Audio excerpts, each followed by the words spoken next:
Mauricio Cardoso Ocampo nos dejó un legado eterno. Su música es memoria, es identidad y sobre todo es amor por nuestra gente y nuestra historia. Hoy, a décadas de su creación, esta canción sigue viva, cantada en festivales, escuelas y corazones, porque hablar de Paraguaya Linda es hablar del Paraguay mismo.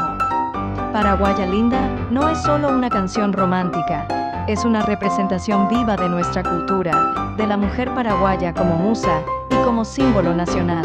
Su autor, Mauricio Cardoso Ocampo, nació en Ibicuí en 1901. Fue compositor, poeta, periodista y un defensor apasionado de la cultura paraguaya.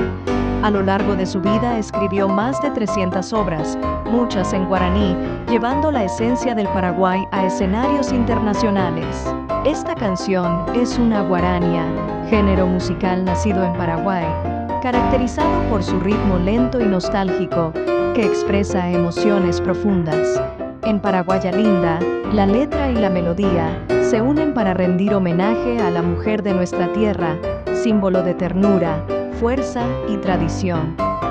Hay canciones que no solo se escuchan, se sienten.